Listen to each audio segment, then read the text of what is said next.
অনেক সময় উদ্ধতা বশত বড় বড় আলেমদেরকে বাহাসের জন্য চ্যালেঞ্জ করে থাকেন, অথচ কোরআন তেলাওয়াত শুদ্ধ না। কোরআন তেলাওয়াত শুদ্ধ না মানে নামাজই হচ্ছে না। কোরআন তেলাওয়াত শুদ্ধ না মানে কি? নামাজ হচ্ছে না।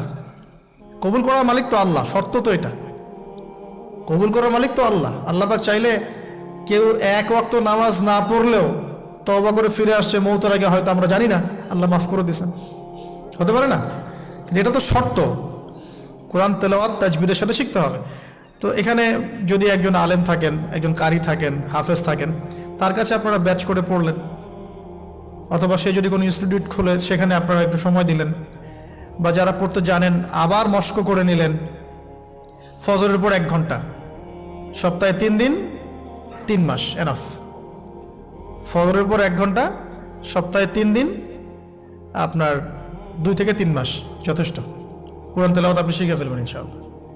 এটা প্রথম কাজ। এটা না করে পরের কাজগুলো আসলে পসিবল না। এগুলো সব জাতামাতা কাজ হয়ে থাকবে, এগুলো মানে পূর্ণতা পাবে না। প্রথম কাজটাই কোরআন তেলাওয়াত শেখা। এরপরে আপনার অনেকে তাবলিগ জামাতের সময় দেন, সময় দিবেন। অনেকে দেখা যায় যে বাসায় দিনই বই পুস্তক পড়েন, এগুলো পড়বেন, ঠিক আছে। অনেকে হাদিসের বইয়ের যে অনুবাদগুলো হয়েছে এগুলো পড়বেন, সমস্যা নেই। কিন্তু কোরআন তেলাওয়াত অবশ্যই শিখবেন। তারপরে আপনি যদি এখান থেকে বের হওয়ার পরে বা রানিং অবস্থাতেও যদি সময় বের করতে পারেন, তাহলে মাদ্রাসা অঙ্গনের কোনো আলেমের সোহবতে গিয়ে আপনি অ্যারাবিক ল্যাঙ্গুয়েজ এবং অ্যারাবিক গ্রামার শিখবেন। ওটা আপনার শেখার লেসন 2, কোরআনের পর এটা শেখার লেসন 2। অ্যারাবিক ব্যাকরণ, অ্যারাবিক গ্রামার এবং অ্যারাবিক ল্যাঙ্গুয়েজ ছাড়া কোরআনের তাফসীর তরজমা এগুলো বোঝা যায় না। যে যাই বলুক, এটাই ফুল স্টপ কথা। তাফসীর আপনি তো বঙ্গানুবাদ দেখে অনেক কিছু বুঝতে পারেন ঠিকই।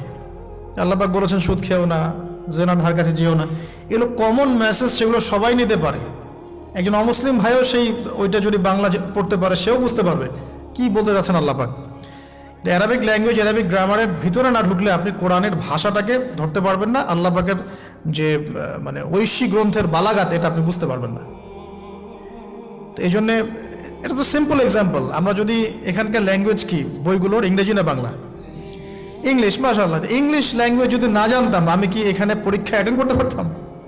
আমি তো ওই টপিকটাই বুঝবো না, কোন টপিক আলোচনা হচ্ছে, স্যার কি পড়াচ্ছেন। আমার তো ইংরেজি গ্রামারের এবং ইংরেজি ল্যাঙ্গুয়েজটিক আমার কোনো দক্ষতা নাই। তাহলে আমি কিভাবে ওই চ্যাপ্টার 1, চ্যাপ্টার 2, চ্যাপ্টার 3, এই টপিক ওই টপিক কেমন করে বুঝতে পারি? সিমিলার এখানে কোরআনের ক্ষেত্রে যদি আপনি ল্যাঙ্গুয়েজগুলো না জানেন এবং গ্রামারটা না বোঝেন, তাহলে কোন সূরার ভিতরে কি গভীর মর্ম, এগুলো আপনি ধরতে পারবেন। ভাষা একটা অর্থ বুঝতে পারবেন। ভাষা অর্থ পরীক্ষায় পাশ করাতে পারে, কিন্তু A+, গোল্ডেন A+ আনতে পারে না। তা আশা করি আপনি বুঝতে পারছেন যে আমি কি বলতে যাচ্ছি। তো এটার জন্যে এখন এক্সাম্পল বুঝে নেন। এই যে এখানে ইংরেজি ল্যাঙ্গুয়েজ পড়ছেন, ওই ল্যাঙ্গুয়েজের উপরে বেস করে আপনি বইগুলো শেষ করছেন। এটা কি ওস্তাদ ছাড়া করছেন না ওস্তাদ সহ করছেন? টিচার লাগে না? সেম জিনিস। কোরআনের ভাষা শিখতে হলেও, গ্রামার শিখতে হলেও এরকম কিছু ওলামায়ে কেরাম আপনাকে খুঁজে বের করতে হবে। এখন ওলামায়ে কেরামরা কিন্তু অনেক ব্যস্ত, অনেকের অনেক কাজ থাকে, অনেকের মাদ্রাসা থাকে, অনেকের দিনী খেদমত থাকে।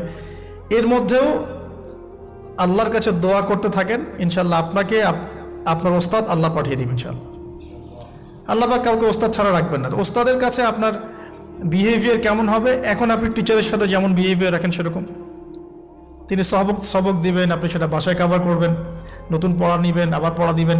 এইভাবে আস্তে আস্তে 4-5টা ক্লাসিক্যাল অ্যারাবিক গ্রামারের বই যদি কভার করতে পারেন, ইনশাআল্লাহ আপনি কোরআনের এই যে আলহামদুলিল্লাহি রাব্বিল আলামিন পড়ছেন, অর্থটা নিজেই বুঝতে পারবেন।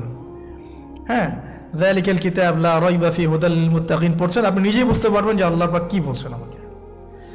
তো এই যোগ্যতাটা অর্জন না করলে সত্যিকার অর্থে আমরা যে কোরআনিক সমাজ যেটা বলি আর কি বড় গলায়, এটা আসলে বাস্তবায়িত হবে না, তা আমার মত। আর এরপরে আপনি আরও উঁচু লেভেলে যদি পড়তে পারেন, যে পড়াশোনা শেষ, আপনার জব সেকশন নিশ্চিত, আপনার সময় আছে মাশাআল্লাহ, এখন এই সময়ের মধ্যে আপনি চাইলে হাদিসের যে কিতাবগুলো, হাদিসের বেসিক কিতাবগুলো মোতাআলা করতে পারেন। যে কাজটা আমি এখন করছি আর কি, হাদিসের বেসিক কিতাবগুলো আপনি মোতাআলা করতে পারেন। এটার জন্য অ্যারাবিক এবারত পড়ার যোগ্যতা অর্জন করতে হবে। এটা কি জিনিস? এটা হচ্ছে জবর জের পেশ ছাড়া আরবি পড়ার যোগ্যতা। এখন যে কোরআন তেলাওয়াত আপনি শিখবেন সেটা হচ্ছে জবর জের পেশ দেয়া কোরআন আপনি পড়বেন, তাই না? কিন্তু হাদিসের যে বইগুলো আছে এই বইগুলোর মধ্যে কিন্তু কোনো জবর জের পেশ দেয়া থাকে না। মৌলিক কিতাবের কথা বলছে, মৌলিক যে বইগুলো, অনেকে মনে করেন অনুবাদ করা বইগুলোই মনে হয় মূল বই। এগুলো হচ্ছে ওই বইগুলোর অনুবাদ, আংশিক অনুবাদ, পুরোপুরি অনুবাদ নয়। মূল বইগুলো পড়তে হলে এবারও পড়ার যোগ্যতা অর্জন করতে হবে। এটা level 3 Arabic grammar, Arabic language শেখার পর এই লেভেলে মানুষ যায়। তার একটু ধাপগুলো চিন্তা করতে থাকেন, কোন ধাপে গিয়ে কোন বইগুলো পড়তে হয়। আর অনেক সময় আমরা কি উদ্ধত আচরণটাই না করি হুজুরদের সাথে, আলেমদের সাথে, স্কলারদের সাথে। বিকজ আমাদের সামনে একটা চমৎকার প্ল্যাটফর্ম আছে ফেসবুক, তাই না? এখানে তো মানে রাত দিন, দিন আর রাত, একে রাতকে দিন বানানো যায়, দিনকে রাত বানানো যায়। হ্যাঁ, এখানে ওই যে আলোর প্রতিসরণের মতো হয় আর কি, সাইজ এতটুকু, বিম্ব হবে এত। তো আল্লাহ মাফ করুক আমাদেরকে। এখন হাদিসের মোতালা যদি করতে না পারেন, ওই পর্যায়ে যেতে না পারেন, তাহলে কি? তাহলে ওই হাদিসের মধ্যে যে কিতাবগুলো বাজারে অনুবাদ হয়েছে ওগুলো পড়তে হবে। যেমন অনুবাদ হয়েছে ফয়জুল কালাম। ফয়জুল কালাম একটা হাদিসের কিতাব, মাদ্রাসায় পড়ানো হয়। এর মধ্যে চমৎকার অনেকগুলো হাদিস আছে, প্রায় সম্ভবত 1000-এর বেশি হবে। এরপরে মোতালা করতে পারেন আপনি মিশকাতুল মাসাবিহ, এই বইটাও অনুবাদ হয়ে গেছে, এটাও ভালো কিতাব মাশাআল্লাহ। এরপরে আছে রিয়াদুস সালেহিন, এটাও একটা চমৎকার কিতাব। বুলুগুল মারাম মিন আদিল্লাতিল আহকাম, এটা একটা কিতাব আছে, এটাও মোতালা করতে পারেন হাদিসে। এরপরে আছে আপনার এখন যেটা বলছি, ইসলামিক ফাউন্ডেশন হয়েছে অনেক আগেই। এছাড়া বাংলা বাজার ঢাকায় যে ইসলামিক লাইব্রেরিগুলো, প্রকাশনা সংস্থাগুলো আছে, তারা মোটামুটি আবু দাউদ, তিরমিজি, নাসাই, ইবনে বাজা, কোনো প্রকাশনী বুখারী মুসলিমের কিছু ভার্সনও অনুবাদ করেছে। তবে এই উঁচু লেভেলের হাদিসের কিতাবগুলো শুরুতেই হাত দেওয়া যাবে না, এটা একটা মাথায় রাখবেন। শুরুতেই এই বড় বড় কিতাবগুলো হাত দেওয়া যাবে না। প্রথমে মানে আমরা তো আগে এসএসসি ইন্টার পাস করে এখানে আসছি না, নাকি আগে ডাইরেক্ট এখানে পড়তে গেছি? একই বিষয়।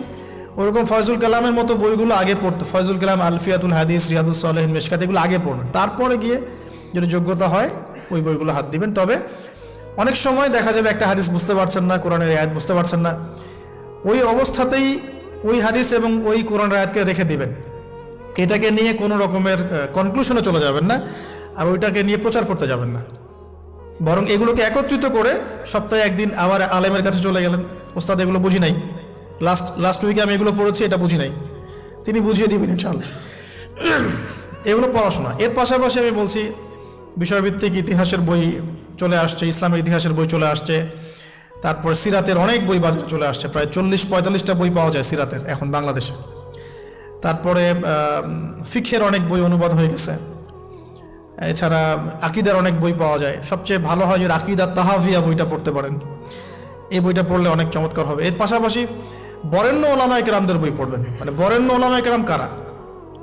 যারা পুরো ইসলামিক বিশ্বে স্বীকৃত, যারা কোনো সাম্প্রদায়িকতা বিলং করেন না, যে আমি এই সম্প্রদায়ের মানুষ, আমি ওই সম্প্রদায়কে মুসলিম মনে করি না, এরকম না। যারা বরেণ্য রিনাউন্ড ওলামায়ে কেরাম সারা ওয়ার্ল্ডে। এই যে বললাম আল্লামা তাকি উসমানী হাফিজাহুল্লাহ, একজন বরেণ্য আলেম, তার যে কোনো কিতাব চোখ বন্ধ করে পড়তে পারেন, কোনো সমস্যা নেই। বাংলাদেশে আব্দুল মালেক সাহেব হাফিজাহুল্লাহ, মারকাজুদ দাওয়ার পরিচালক, একজন বরেণ্য আলেম। আশরাফ আলী থানভী রাহিমুল্লাহ একজন বরেণ্য আলেম। হানাফি কওমের ফিকহে এরকম অনেক বরেণ্য ওলামায়ে কেরাম আছেন। তারপরে আরবের মধ্যে এমন অনেক বরেণ্য আলেম আছেন, শাইখ উসাইমিন, শাইখ বিন বাজ, সালেহ আল ফাওজান, এরকম অনেক বড় বড় আলেম আছেন যারা রিনাউন্ড ওলামায়ে কেরাম। তাদের কিতাবগুলো আপনি পড়তে পারেন, কিন্তু যাদের মানে লেখা এবং গবেষণাগুলো ছাত্র পর্যায়ের, এগুলোকে আপনি প্রামাণ্যবী বানাবেন না।